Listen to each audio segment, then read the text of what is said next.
राजेपुर गांव के किनारे बनी एक पुरानी दुकान, जहां गांव के लोग अक्सर बैठते हैं, उसी दुकान पर आज फिर दो पुराने चेहरे दिखाई देते हैं। रवि की यह छोटी सी दुकान वर्षों से गांव की चौपाल बन चुकी है। दीवारों पर धूल की परत, पीछे की तरफ बंधे बांस और सामने एक पुराना बेंच, यही इस जगह की पहचान है। रमेश चाचा और गंगाराम बाबा हमेशा की तरह अपनी जगह पर बैठे हैं। आसपास कुछ और लोग आते जाते दिखते हैं, लेकिन इन दोनों की बातें एक अलग ही दुनिया की ओर ले जाती हैं। रवि, लगता है आज गांव और भी ज्यादा शांत है। हाँ चाचा, अब शाम का रंग भी बदल गया है। पहले कितनी हलचल रहती थी, अब जैसे हर कोई अपने में ही खो गया है। हमारे समय में इस दुकान पर बैठना एक रस्म थी। यहाँ से दिन का अंत होता था और किस्सों की शुरुआत। रवि, जो दुकान के भीतर कुछ काम कर रहा था, अब पार बैठ जाता है। उसकी आंखों में उत्सुकता है। शायद वो उन पुराने दिनों की कल्पना कर रहा है। बाबा, कोई पुराना किस्सा सुनाइए ना, कुछ ऐसा जो आपने अब तक किसी को नहीं बताया हो। कहने को तो बहुत कुछ है बेटा, लेकिन कुछ बातें ऐसी होती हैं जो वक्त के साथ दब जाती हैं और जब उभरती हैं तो सिहरन छोड़ जाती हैं। हाँ, और कुछ बातों का जिक्र करते ही ऐसा लगता है जैसे हवा का रंग बदल गया हो। तीनों के बीच एक गहरा सन्नाटा छा जाता है। आसपास के माहौल में भी एक अजीब सी गंभीरता आ जाती है। बात करीब 45 साल पुरानी है। इस दुकान के पीछे जो बाग है ना, वहां कुछ अजीब घटा था। क्या हुआ था बाबा? वहां एक जोड़ी मिला करती थी। लड़का बाहर का था, लड़की हमारे गांव की। दोनों अक्सर उस बाग में जाया करते थे, छिपकर, किसी को बिना बताए। दुकान के आसपास की रोशनी अब हल्की हो गई है। बल्ब की पीली रोशनी नीचे गिर रही है, जैसे अंधेरे से लड़ रही हो। फिर एक दिन वो दोनों अचानक लापता हो गए। गांव में तरह तरह की बातें होने लगी। कोई कहता भाग गए, कोई कहता कुछ अनहोनी हुई। कुछ लोगों ने रातों में बाग से अजीब सी आवाजें सुनी, कभी किसी की रोने की, कभी किसी के चलने की। रवि ध्यान से सुन रहा है। उसकी सांसें गहरी होती जा रही हैं, जैसे कहानी उसे खींच रही हो। क्या कभी कुछ दिखा बाबा? लड़का तो कभी नहीं दिखा, पर लड़की की चीखें कई रातों तक सुनाई दी। और एक रात गांव के एक बुजुर्ग ने कहा कि उसने उस बाग में किसी को चलते देखा था, पर जब पास जाकर देखा तो वहां कुछ नहीं था। पास की दीवार पर लगी एक पुरानी तस्वीर रवि की नजर में आती है। एक मेले की तस्वीर, जिसमें एक अनजान युवक और युवती दिखते हैं। शायद वही जोड़ी। रवि, उस बाग में अब कोई नहीं जाता। कहते हैं वहां एक सीमा है जिसे पार करते ही कुछ बदल जाता है। अगर तुझे सच जानना है तो वहां जाना होगा, पर याद रख, वहां जो दिखेगा वो तेरा पीछा नहीं छोड़ेगा। हवा अब ठंडी हो चली है। दुकान का बल्ब टिमटिमाने लगा है, जैसे गांव की रूह जाग गई हो और अब किसी को पुकार रही हो। राजेपुर की सुबह बाकी गांवों जैसी ही लगती है। चिड़ियों की चहचहाहट, कुएं से पानी खींचती औरतों की आवाजें और खेतों की ओर जाते कुछ किसान। लेकिन इस सुबह में कुछ अलग है। रवि की आंखों में नींद कम और उलझन ज्यादा है। शायद रात की बातें उसके जहन में रह गई हैं। रवि अपनी दुकान के सामने बैठे हुए कुछ सोच रहा है। लोग आते जाते हैं, लेकिन वो ध्यान नहीं देता। उसकी आंखें सामने उस सुनसान बाग के रास्ते की ओर टिक गई हैं। वही बाग जहां का जिक्र गंगाराम बाबा ने किया था। क्या वाकई ऐसा कुछ हुआ था, या ये सब गांव के बुजुर्गों की बनाई गई कहानी है? तभी रमेश चाचा दुकान के पास आते हैं। उनका चेहरा हमेशा की तरह शांत है, लेकिन आंखों में आज कुछ गहराई दिखती है। रवि उन्हें देखकर धीरे से मुस्कुराता है। आज बहुत चुप हो बेटा, सब ठीक? चाचा, वो बाग की बात जो आपने और बाबा ने कल कही थी, क्या वो सब सच था? बेटा, गांव की जमीन बहुत कुछ जानती है, लेकिन वो सबको नहीं बताती। जो देखा है वो समझता है, बाकी लोग बस कहानी कहते हैं। रवि के चेहरे पर जिज्ञासा साफ झलकती है। उसका मन अब खुद जाकर उस जगह को देखने को कह रहा है। वो जानता है कि जवाब वहीं मिलेंगे जहां से डर शुरू होता है। शाम होते होते रवि अकेले ही दुकान बंद करता है। हवा में हल्की ठंडक है और आसमान पर बादल मंडरा रहे हैं। वो बिना किसी से कुछ कहे उस सुनसान बाग की ओर बढ़ता है। राजेपुर का यह बाग अब वीरान हो चुका है। कभी यहां आम और जामुन के पेड़ लदे रहते थे, बच्चे खेलते थे और हरियाली झूमती थी। अब वहां सिर्फ सूखे पेड़ झाड़ियों के बीच की पगडंडियां और अजीब सी खामोशी बची है।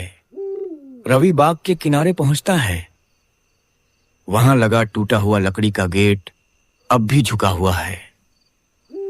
वो चारों ओर नजर घुमाता है, कोई नहीं, सिर्फ पत्तों की आवाज और हल्की सी सीटी जैसी हवा। यही जगह है जहां वो दोनों मिला करते थे। वो एक पेड़ के पास जाता है जहां जमीन थोड़ी नीची है, जैसे कोई गड्ढा सालों पहले खोदा गया हो और फिर मिट्टी से भर दिया गया हो। वहां पास में एक टूटा हुआ कांच का टुकड़ा जमीन से आधा बाहर निकला हुआ है। रवि उसे छूने की कोशिश नहीं करता, याद है उसे किसी चीज को हाथ में नहीं लेना है। वो झुककर बस ध्यान से देखता है। उस कांच के टुकड़े में जैसे कुछ हल्की सी परछाई झलकती है। ये क्या है? अचानक उसे पीछे किसी के चलने की आवाज आती है। वो तुरंत पलटता है, लेकिन वहां कोई नहीं। एक पल को सब कुछ थम जाता है। वो फिर से सुनता है हल्के कदमों की आवाज, धीरे धीरे, जैसे कोई नंगे पैर सूखी पत्तियों पर चल रहा हो। कौन है वहां? कोई जवाब नहीं आता। सिर्फ एक ठंडी हवा का झोंका रवि के कानों के पास से गुजरता है और उस हवा में एक अजीब सी गंध है, जैसे पुराने कपड़ों या मिट्टी में गड़ी किसी चीज की। रवि पीछे हटता है, लेकिन तभी वो पेड़ जिसकी छांव में वो खड़ा था अचानक हिलने लगता है, जबकि बाकी पेड़ शांत हैं। रवि कुछ पल खड़ा रहकर उस पेड़ को देखता है। नजर ऊपर जाती है। एक शाख पर कुछ झूलता हुआ सा दिखता है, जैसे कोई कपड़ा। वो ध्यान से देखने की कोशिश करता है। वो एक पुराना दुपट्टा है जो हवा में लहराता हुआ फंसा है और जिस पर लाल रंग के धब्बे हैं। पर रवि जानता है ये सब सिर्फ सुराग हैं, सच इससे कहीं गहरा है।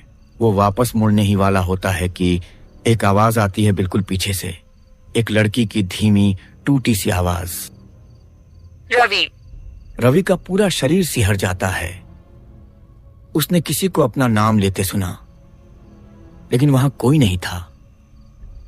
अब बाग पूरी तरह से खामोश है, लेकिन हवा का बहाव बदल चुका है और रवि को पता है कुछ तो जाग गया है। राजेपुर में दोपहर ढलने लगी है।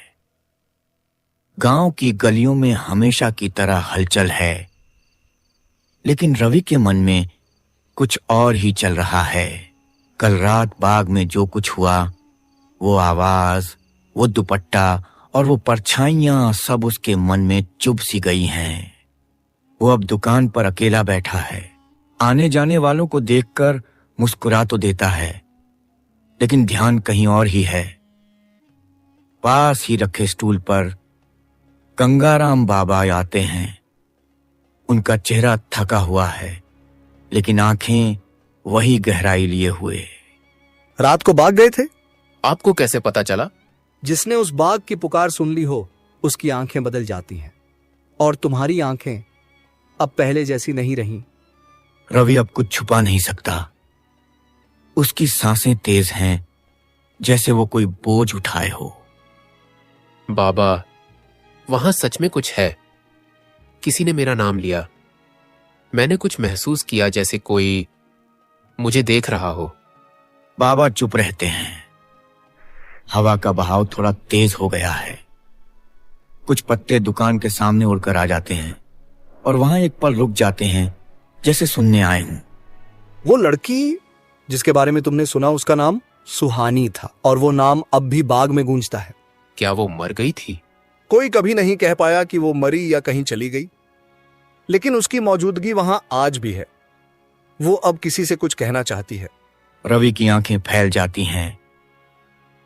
अब वो केवल डर में नहीं है, वो जानना चाहता है कि सुहानी क्या कहना चाहती है और क्यों उसे पुकार रही है। बाबा, क्या आपको लगता है कि वो मुझसे कुछ चाहती है? हो सकता है, पर अगर तू उस रास्ते पर गया तो वापस लौटना आसान नहीं होगा। इसी बीच रमेश चाचा भी वहां पहुंचते हैं। उनकी चाल थोड़ी तेज है, चेहरा गंभीर। रवि, बाग से दूर रहो। जो कुछ हमने देखा सुना वो सिर्फ कहानियां नहीं थी। मैं जानता हूं, मैं उस दिन वहां था जब आखिरी बार सुहानी दिखी थी। अब सबकी नजरें रमेश चाचा पर टिक गई हैं। आप वहां थे? हाँ, सुहानी और वो लड़का अर्जुन, हम तीनों स्कूल में साथ पढ़ते थे। मैंने कभी नहीं सोचा था कि उनकी कहानी इतनी भयावह होगी। गंगाराम बाबा ध्यान से रमेश चाचा की बात सुन रहे हैं, जैसे पुरानी तस्वीरों में खो गए हों। उस दिन भी शाम थी। अर्जुन और सुहानी बाग की ओर गए थे। मैंने उन्हें जाते देखा और फिर कुछ देर बाद एक चीख सुनाई दी। चारों ओर सन्नाटा छा गया है। दुकान के आसपास के लोग अब धीरे धीरे दूर चले गए हैं। बातें अब सिर्फ 3 लोगों के बीच रह गई हैं और एक रहस्य के बीच। फिर आपने क्या देखा? मैं जब बाग के पास पहुंचा तो वहां सिर्फ सुहानी का दुपट्टा था, जिस पर खून के धब्बे थे। अर्जुन कभी नहीं मिला। और तभी से बाग की रातें बदल गईं। हर अमावस की रात वहां किसी के कदमों की आवाज आती है और एक नाम गूंजता है। हाँ, रवि का चेहरा अब और गंभीर हो गया है। वो इस कहानी का हिस्सा बन चुका है, अब चाहे वो चाहे या ना चाहे। क्या आज रात अमावस है? हाँ। रमेश चाचा और गंगाराम बाबा दोनों उसे देखते हैं, चुप, शांत, लेकिन भीतर से बेचैन। अगर जाना ही है तो खाली मत जाना। पर कुछ ले जाना भी मत। वो पहचानती है इंसानों को, पर डर जाती है उनके साथ लाए बोझों से। रवि सिर झुकाकर उनकी बात मानता है। सूरज ढलने लगा है। आज की रात उस बाग में फिर कोई कदम रखेगा और शायद इस बार कोई जवाब मिल जाए या फिर कोई और राज हमेशा के लिए खो जाए।